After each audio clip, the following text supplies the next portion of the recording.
اس پر زور کیوں ہے؟ اس لیے کہ محمد رسول اللہ کے کلمات ایسا کہنے والوں کے خیال کے مطابق دین اور تعلیم کی طرف جا رہے ہیں۔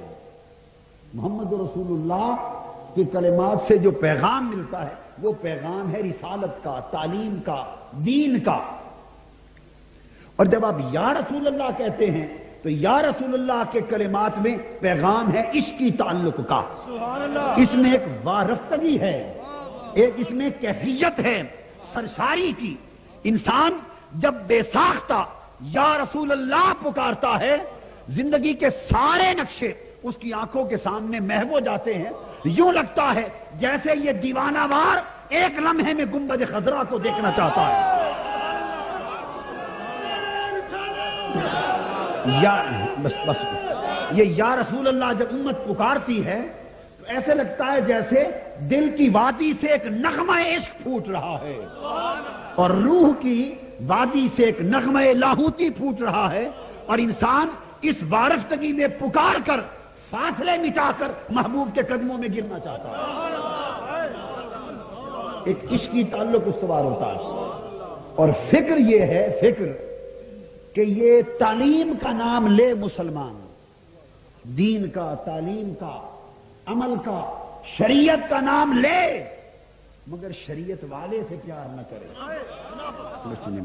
یہ بات میری سمجھ میں نہیں آئی کہ اس شریعت سے وہ پیار کیسا پیار ہے کہ جو شریعت کا پیار شریعت والے کے پیار سے جنم نہیں لیتا۔ تعلیمات سے محبت کیسے ممکن ہے کہ جب ذات سے محبت نہیں بنتی؟ تعلیمات پہلے نہیں ہوتی، پہلے ذات ہوتی ہے۔ ذات سے محبت کاٹی جا رہی ہے، تعلیمات سے محبت دی جا رہی ہے۔ ذات کی محبت کو کاٹا جا رہا ہے، تعلیمات کی محبت کی طرف لایا جا رہا ہے۔ اس کا مطلب یہ ہوا کہ تنا کاٹا جا رہا ہے اور لوگوں کے ہاتھوں میں پھل دیے جا رہے ہیں درخت کے کہ تم ٹہنیاں پکڑے رہو، ٹہنیاں پکڑے رہو، پتے پکڑے رہو، پھلوں کو ہاتھ ڈالو۔ یہ عمل ہے، یہ عمل ہے۔ تو عمل کی طرف متوجہ کر کے دشمن ایمان کے درخت کو تنے سے کاٹنا چاہتا ہے تاکہ امت کا ہاتھ ٹہنیوں پر رہے اور اسے خبر اس وقت ہو جب تنا نیچے آ گئے، ایمان کا درخت کٹ جائے۔ یہ ایک تصور ہے، یہ ایک فکر ہے۔ جب کبھی سیرت کی کوئی کتاب پڑھیں، جب معجزات کا ذکر آئے گا، معجزات کا، وہ حدیث فوراً ضعیف ہو جائے گی۔ جہاں میں آپ کو ایک سیرت کے طالب علم کے طور پہ بھی بتا رہا ہوں، جہاں کوئی حدیث آقا کی عظمت کی، ذاتی عظمت کے بیان کی آئے گی کہ انگلی سے چاند چر گیا، حدیث ضعیف ہو جائے گی۔ ڈوبا سورج پلٹ گیا، حدیث ضعیف ہو جائے گی۔ اشارے سے مردہ جی اٹھا، حدیث ضعیف ہو جائے گی۔ جہاں آقا کی ذاتی عظمت اجاگر ہوگی، ان کی سطوت اجاگر ہوگی، ان کی علوف اور رفعت اجاگر ہوگی، ان کے تصرفات اجاگر ہوں گے، ان کے معجزات اجاگر ہوں گے، ان کی علوف مرتبت اجاگر ہوگی، جہاں آقا علیہ الصلوۃ والسلام انسانوں سے ممتاز اس کعبہ قوسین کی رفعتوں پر فائق دکھائی دیں گے، وہاں جس روایت اور حدیث کو لیں گے وہ یا موضوع ہوگی یا ضعیف ہوگی۔ میرے نزدیک یہ مسئلہ فنی نہیں، فکری ہے۔ ہمارے لوگ اسے فنی سمجھ لیتے ہیں کہ یہ فن حدیث کی بحث ہے۔ میں سمجھتا ہوں اس میں فنی مسئلہ نہیں ہے، یہ سارا فکری مسئلہ ہے۔ ایک بنیادی تصور ہے جس پر زور دیا جا رہا ہے کہ مسلمانوں کے ذہنوں میں نبی کی ذات کی عظمت کا، ذاتی عظمت کا تصور بیٹھنے نہ پائے۔ یہ شرک ہو جائے گا، یہ توحید کے خلاف ہو جائے گا۔ نبی کی ادب کی بات کرو تو تصور آ جائے گا کہ خدا سے ملایا جا رہا ہے، ڈرا دیں گے۔ نبی کے تصرفات کی بات ہوگی تو تصور آ جائے گا شرک ہو رہا ہے۔ یہ ساری کی ساری چیزیں، ان کے پیچھے ایک فکری تصور ہے، ایک فکری تصور ہے، اور وہ تصور دین ہے۔ اس تصور دین میں عشق مصطفیٰ کے لیے کوئی جگہ نہیں، عظمت مصطفیٰ کے لیے کوئی جگہ نہیں۔ ادب مصطفیٰ کے لیے کوئی جگہ نہیں، آقا کی ذات اقدس کے ساتھ روحانی تعلق کے لیے کوئی جگہ نہیں، توسل کے لیے کوئی جگہ نہیں، آقا کی شفاعت کے لیے کوئی جگہ نہیں، اور حضور کے شہر مدینے کے گلی کوچوں میں فقیر اور سائل بننے کے لیے کوئی جگہ نہیں۔ یہ ایک بنیادی تصور ہے، اور اس تصور دین کے نام پر جو تبلیغ ہو رہی ہے، جو دعوت دی جا رہی ہے، جو واز ہو رہا ہے، جو پوری دنیا میں کام کیا جا رہا ہے، اور آج بے حساب نوجوان نسل کے ایمان کو تباہ کیا جا رہا ہے، آپ کو اندازہ بھی نہیں، آپ کو اندازہ بھی نہیں۔ تحریک منہاج القرآن کی سطح پر میں سمجھتا ہوں کہ اللہ رب العزت نے اس دور میں ہماری یہ ذمہ داری لگائی ہے کہ ہم اس فتنے کے خلاف جہاد کریں، اور میں جب تک اس تن میں سانس ہے، اس جسم میں جان ہے، آقا علیہ السلام کی بارگاہ مصطفیٰ سے نسبت عشقی کی بحالی کے لیے لڑتا رہوں گا، مرتا رہوں گا، اور ادب مصطفیٰ کے تصور کو قرآن کے ذریعے، حدیث کے ذریعے، عقل کے ذریعے، نقل کے ذریعے، فکر کے ذریعے، تصور کے ذریعے، استدلال کے ذریعے، سائنس کے ذریعے، فن کے ذریعے، ٹیکنالوجی کے ذریعے جو شخص جو علم کا اسلحہ لے کے آئے گا، اسی میدان کا اسلحہ لے کر لڑتا رہوں گا جب تک ان فضاؤں میں عشق مصطفیٰ کے ترانے نہ گونجنے لگ جائیں۔ دین حق ہے بلی، دین حق ہے بلی، مصطفیٰ کی ہے کلی، مصطفیٰ کی ہے کلی۔ اور ہماری یہ جنگ، یہ جہاد اس وقت تک جاری رہے گی، اور اس دن جا کر سمجھیں گے کہ منزل پالی جب جوانوں کے سینوں میں عشق مصطفیٰ آگ کا بامڑ بن کے مچ جائے، جب جوانوں کی آنکھیں حضور کے جمال کے تصور میں برسنے لگ جائیں، جب گلی گلی کوچا کوچا حضور کی عظمت کے ترانوں کے ساتھ معمور ہو جائے، اور جدھر کان لگیں اسی طرف روح روح سے، منہ منہ سے، بدن بدن سے، اور تن تن سے یا رسول اللہ کی آواز ہو، یا رسول اللہ کی آواز ہو۔ میرا موئے بدن ایک ساز ہو، میرا ہر موئے بدن ایک ساز ہو، یا رسول اللہ کی آواز ہو۔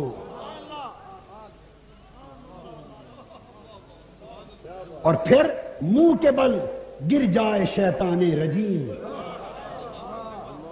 منہ کے بل گر جائے شیطان رجیم، اور برملا وہ یہ کہے انی سقیم۔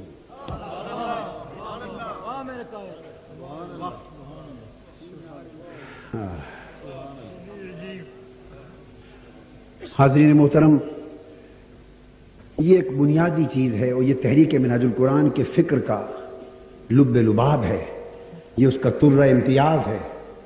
تحریک منہاج القرآن میں تعلق باللہ بھی ہے، تعلق بالرسول بھی ہے، تعلق بالقرآن بھی ہے، اتحاد امت بھی ہے، انقلاب بھی ہے، احیاء کلمہ حق بھی ہے، تصوف بھی ہے، اس کے بہت سارے گوشے ہیں کام کے، مگر ان سارے کاموں میں اگر آپ پوچھیں کہ اس تحریک کا طرہ امتیاز کیا ہے تو وہ عشق اول، عشق آخر، عشق کل، عشق شاخ ہو، عشق نخل ہو، عشق گل،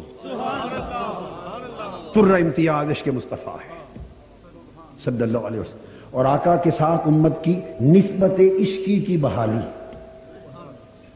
نسبت عشقی کی بحالی، اس کے لیے جو آیت کریمہ میں نے تلاوت کی، محمد الرسول اللہ، اس کے پہلے کلمات ہیں۔ تھوڑی گفتگو اس حوالے سے کرتے ہیں۔ 3 لفظ ہیں اس میں، محمد، رسول اور اللہ۔ محمد الرسول اللہ صلی اللہ علیہ وسلم۔ یاد رکھ لیں کہ محمد صلی اللہ علیہ وسلم حضور علیہ الصلوۃ والسلام کا ذاتی نام ہے، یہ آپ کا ذاتی نام، اس میں گرامی ہے آپ کی ذات اقدس کا۔ وہ آپ کی ذات کا عنوان محمد صلی اللہ علیہ وسلم. رسول یہ آپ کا منصبی نام ہے، آپ کے عہدے کا عنوان ہے.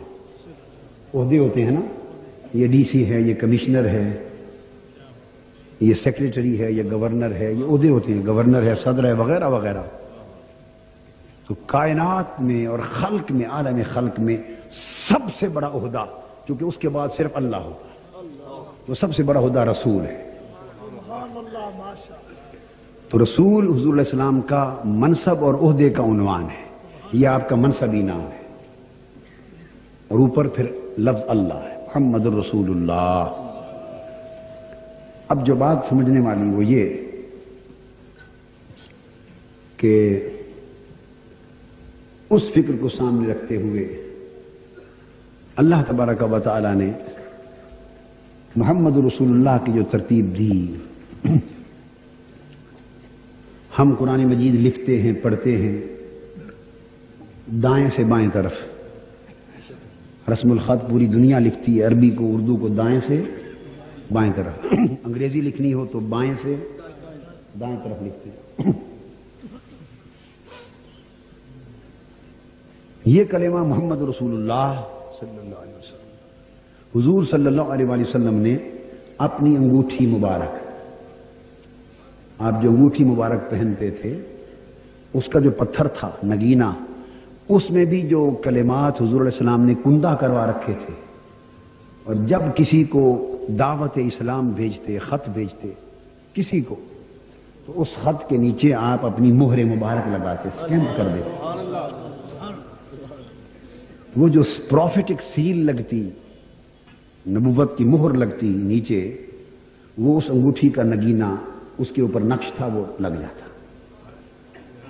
اس میں 3 لفظ یہی لکھے ہوئے تھے، محمد رسول اللہ صلی اللہ علیہ وسلم.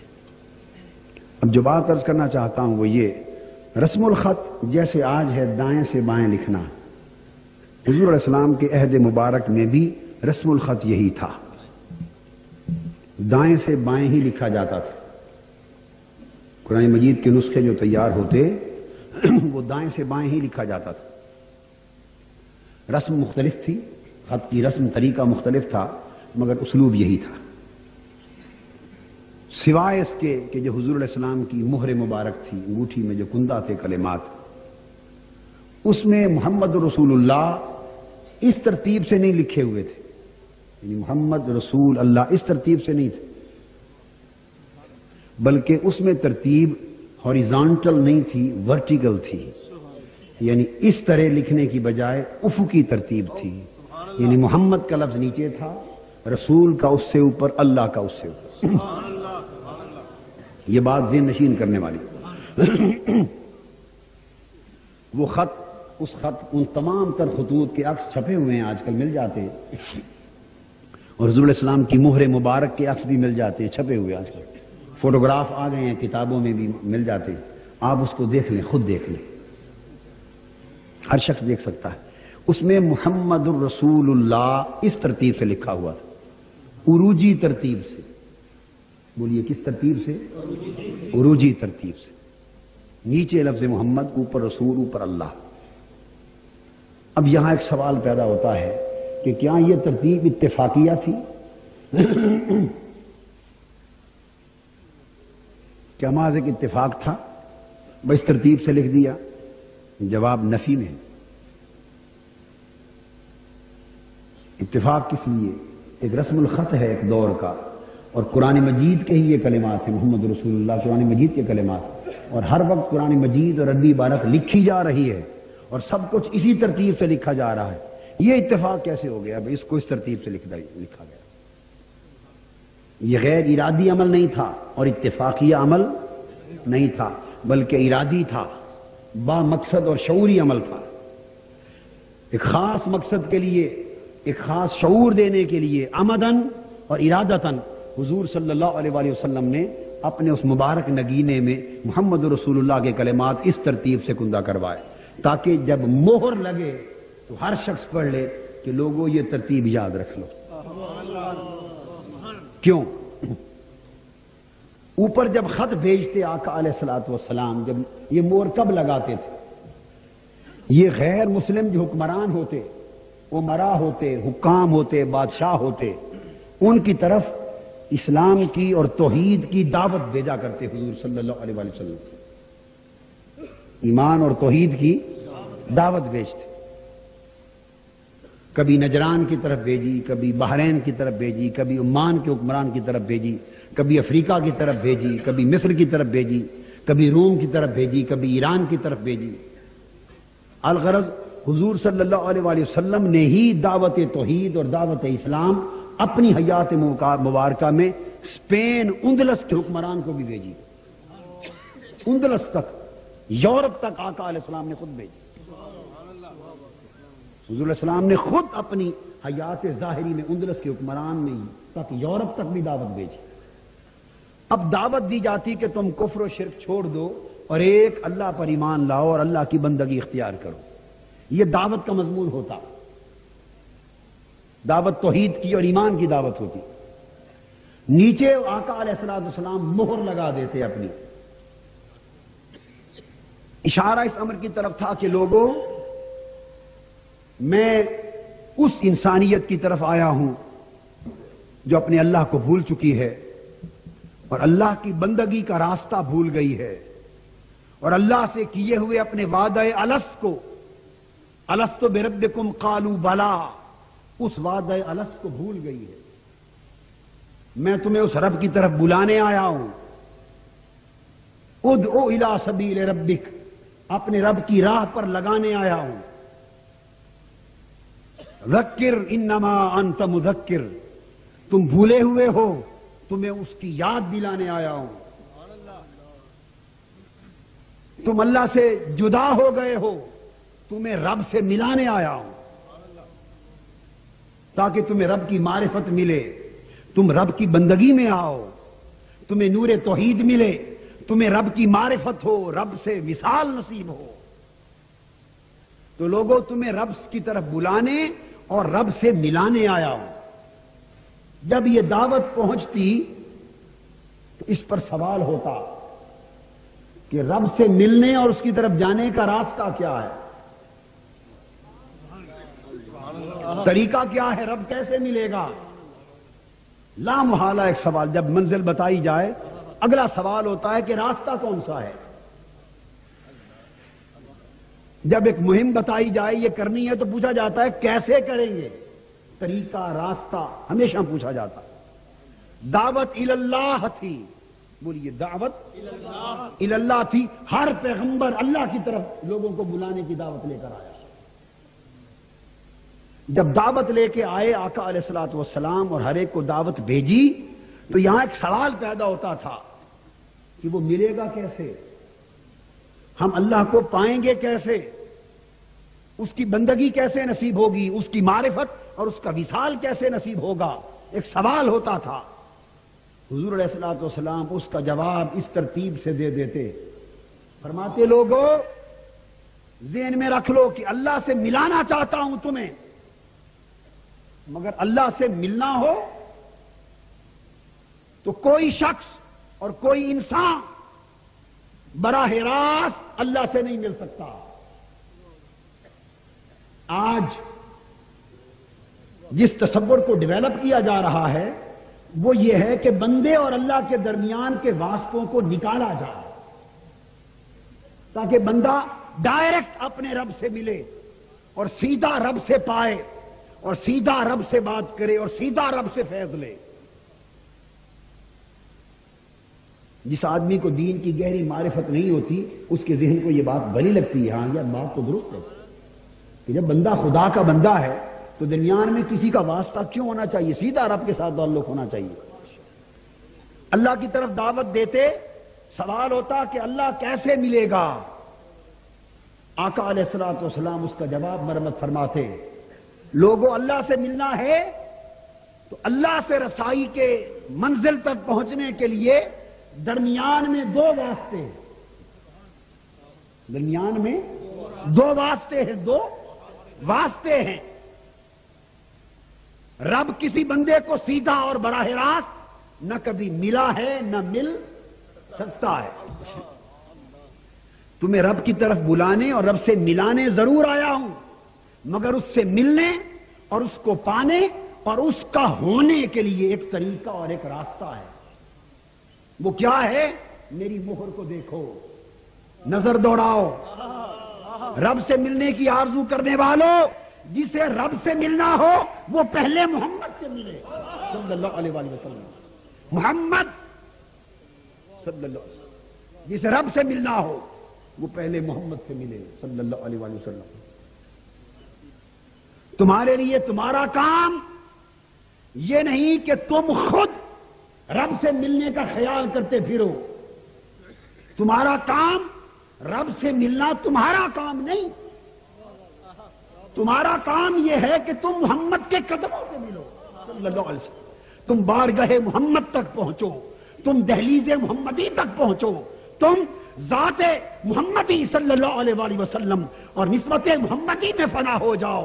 تمہارا کام محمد سے ملنا ہے اور یہ محمد کا کام ہے تمہیں خدا سے ملا دو صلی اللہ علیہ وآلہ وسلم.